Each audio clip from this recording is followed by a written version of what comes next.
आज के एपिसोड में आप सभी लोग देखेंगे कि शनिदेव कह रहे होते हैं श्री कृष्ण से कि आखिरकार आज मुझे आपके दर्शन हो ही गए। भले ही उसका माध्यम कुछ और है, किंतु आज मैं बेहद प्रसन्न हूँ आपके दर्शन पाकर। और वह श्री कृष्ण को प्रणाम करते हैं।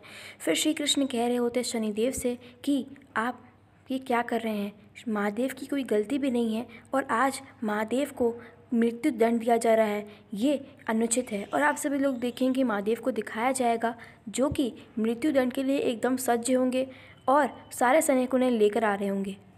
फिर शनिदेव कह रहे थे श्री कृष्ण से कि इसमें मेरा कोई दोष नहीं है। महादेव समझ ही नहीं रहे हैं, वो आज भी अपनी सारी शक्तियों का प्रयोग कर कर उस दुविधा से निकल सकते हैं, किंतु महादेव ने अपनी सारी शक्तियाँ माता पार्वती को दे दी है।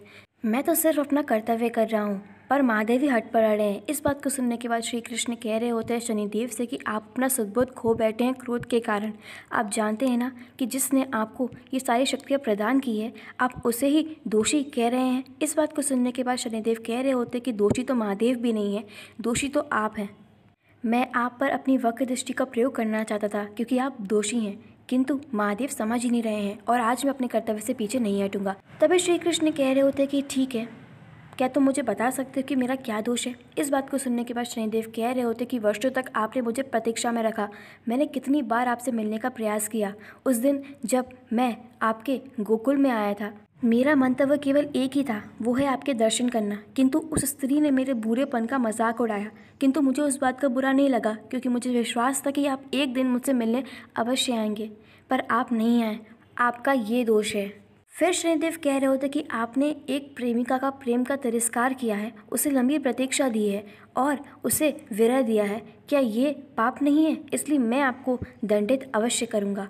और आप सभी लोग देखेंगे कि श्री कृष्ण शनिदेव को समझाते हैं और वो शनिदेव से पूछते हैं कि आपने मेरी कितने वर्षों तक प्रतीक्षा करी। तभी शनिदेव कह रहे होते कि मैंने आपकी अनंत वर्षों से प्रतीक्षा करी है। इस बात को सुनने के बाद श्री कृष्ण कहते हैं कि इस धरती पर एक जीव से लेकर महाशक्ति तक सबकी गति अलग अलग होती है। तुम्हारी गति बहुत ही छोटी है शनिदेव, इसलिए तुम्हारे अनेक वर्ष मेरे लिए एक क्षण के बराबर है। तुम ये समझो कि मेरी एक चुटकी में ही तुम्हारे ये सारे वर्ष खत्म हो जाएंगे। क्या तुम मेरे लिए एक क्षण की प्रतीक्षा भी नहीं कर सकते शनिदेव? इस बात को सुनने के बाद शनिदेव कह रहे होते कि ये सब आपकी माया है, मैंने अनेक वर्षों तक आपकी प्रतीक्षा करी है। तभी श्री कृष्ण कह रहे होते कि ये सत्य है, अब तुम्हें इस सत्य को स्वीकार करना ही होगा। मेरे लिए समय और आपके लिए समय दोनों में बहुत ही अंतर है। मेरे लिए समय बहुत ही तीव्र गति से चलता है और आपके लिए बहुत ही मध्यम चलता है, इसलिए आप मुझे दोषी मान रहे हैं। पर ऐसा कुछ भी नहीं है। जिस प्रकार आप मुझसे प्रेम करते हैं, ठीक उसी प्रकार मैं भी आपसे प्रेम करता हूँ। ये उस प्रकार की बात है कि एक व्यक्ति ने वर्षों तक मुझे प्रेम दिया और मैंने एक क्षण में उससे अधिक उसे प्रेम दे दिया शनिदेव। फिर श्री कृष्ण पूछ रहे होते शनिदेव से कि क्या आपको अभी भी लगता है कि मैं दोषी हूँ? तभी शनिदेव कह रहे होते कि अब आप मुझे अपनी मीठी मीठी बातों में फंसा रहे हैं, किंतु मैं आपकी मीठी मीठी बातों में नहीं फंसूंगा और मैं आपको दंडित अवश्य करूंगा। और आप सभी लोग देखेंगे कि महादेव को दिखाया जाएगा, फिर हमारी राधा रानी को दिखाया जाएगा। फिर आप सभी लोग देखेंगे कि राधा प्रार्थना कर रही होगी महादेव के लिए माता पार्वती से, और वो उनसे कह रही होंगी कि आज महादेव को आपकी आवश्यकता है और महादेव की सारी शक्तियाँ आप में निहित हैं, इसलिए आपको उनकी सहायता के लिए नीचे आना ही होगा। इस बात को सुनने के बाद माता पार्वती कह रही होती कि राधा, आज महादेव ये जो कार्य, ये जो कदम उठा रहे हैं, वो उनकी शक्तियों की वजह से अर्थात मेरी वजह से ही हो रहा है। फिर श्री कृष्ण कह रहे होते कि आप मेरी बात अभी तक नहीं समझे शनिदेव, अब मैं आपसे कुछ नहीं कह सकता, अब आपको जो ठीक लगे आप वो कीजिए। तभी शनिदेव कह रहे होते कि मेरा कर्तव्य ही मेरा लक्ष्य है और आज मैं अपने लक्ष्य से पीछे नहीं हटूंगा, मैं आप पर वक्र दृष्टि अवश्य डालूंगा। और आप सभी लोग देखेंगे कि महादेव से कह रहा होता है काशी का राजा कि तुमने बहुत बड़ा पाप किया है, इसलिए तुम मृत्युदंड के अधिकारी हो। और आप सभी लोग देखें कि महादेव समझाने का प्रयास कर रहे होते हैं काशी नरेश को, किंतु वो कुछ भी नहीं समझ रहे होते हैं। वो कह रहे होते हैं कि उनका दोष नहीं है, उन्होंने उनके पुत्र को नहीं मारा, किंतु काशी नरेश नहीं समझते हैं और वो उनसे कह रहे होते हैं कि आज एक दोषी कह रहा है कि उसका दोष नहीं है।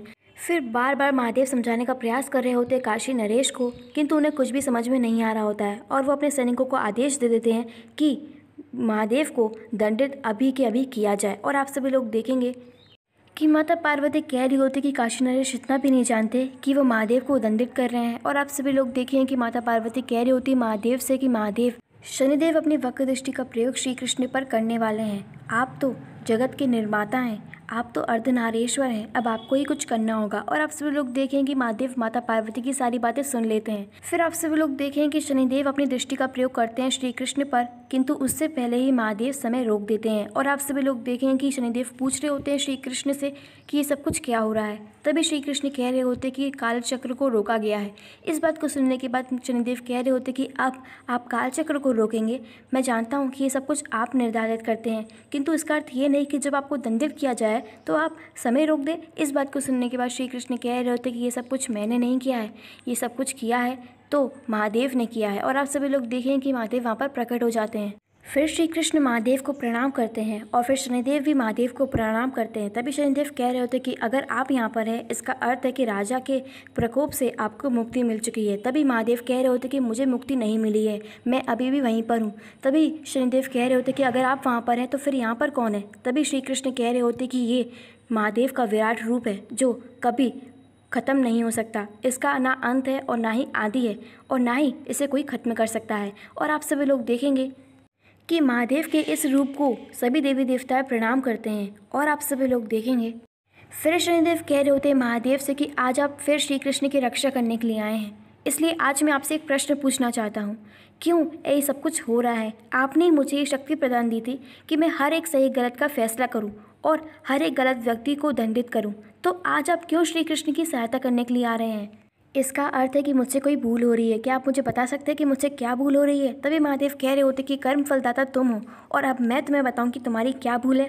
तभी शनिदेव कह रहे होते कि आप मुझे मेरा कर्म करने ही कहाँ दे रहे हैं। फिर आप सभी लोग देखें कि श्री कृष्ण कह रहे होते हैं शनिदेव से कि ये क्रोध आपको भस्म कर सकता है, इसलिए आप अपने क्रोध पर नियंत्रण रखिए।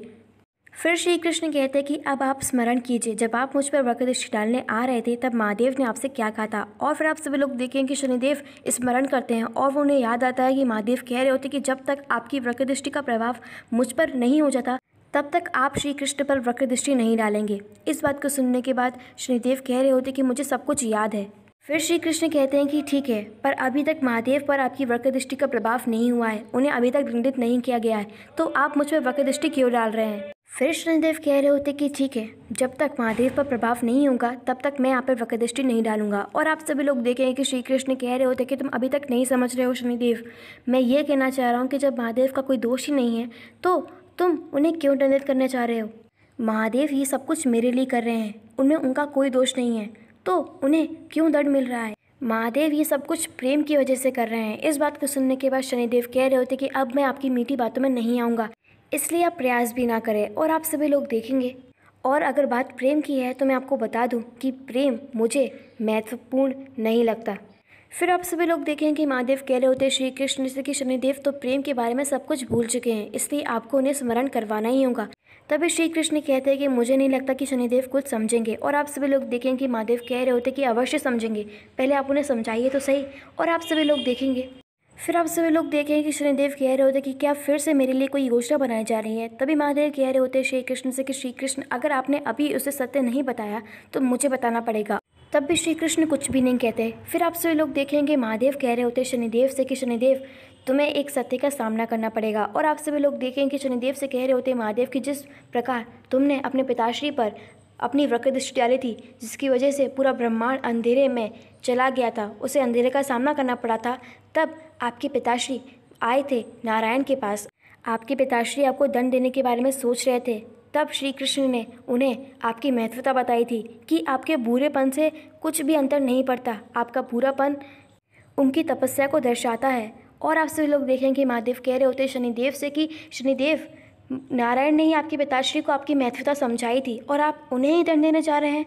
फिर महादेव कहते हैं कि मैं तो केवल माध्यम था, जो मैं शनिदेव में परिवर्तित केवल नारायण ने किया है, क्योंकि उन्होंने मुझसे कहा था कि मैं तुम्हें देव में परिवर्तित करूं। और आज तुम उन्हें दंड इसलिए दे रहे हो क्योंकि भूतकाल में उन्होंने तुम्हारे प्रेम का तिरस्कार किया। अरे तुम्हारे प्रेम की वजह से ही तो उन्होंने तुम्हें देव में परिवर्तित किया है शनिदेव। फिर शनिदेव से कह रहे होते महादेव से कि अब जो कुछ भी तुम्हें करना है वो तुम करो।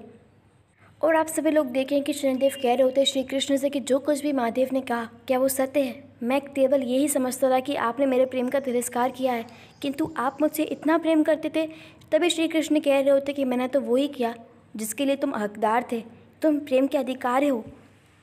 फिर महादेव कह रहे होते कि देखो मेरे प्रभु हो ये किसी का प्रेम कैसे अस्वीकार कर सकते हैं जब वो खुद ही प्रेम के देव हैं। और आप सभी लोग देखें कि महादेव कह रहे होते कि अब मैं चलता हूँ और समय को वापस से परिवर्तित कर देता हूँ, और महादेव वहाँ से चले जाते हैं। फिर श्री कृष्ण कह रहे होते शनिदेव से कि शनिदेव, आज आपने जो भी कुछ सत्य सुना है आप उससे प्रभावित मत होना, आपको अब जो ठीक लगे आप वो कीजिएगा। इस बात को सुनने के बाद शनिदेव कह रहे होते कि मैं मानता हूँ कि आपने मेरे लिए बहुत कुछ किया है, किंतु मैं जब गोकुल में आपके पास मिलने के लिए आया था तब सभी लोगों ने मुझे अपमानित किया था। और ये भी तो सत्य है कि मेरी बहन यमुना ने भी आपके लिए विरह सहा है। और आप सभी लोग देखेंगे कि श्री कृष्ण हंस रहे होते हैं। फिर शनिदेव कह रहे होते कि क्षमा कीजिएगा प्रभु, किंतु दंड के अधिकारी हैं आप। और आप सभी लोग देखेंगे कि श्री कृष्ण कह रहे होते हैं शनिदेव से कि मेरा रूप ही कुछ ऐसा ही है, मेरे लिए एक समय में अनेक समय जीना होता है।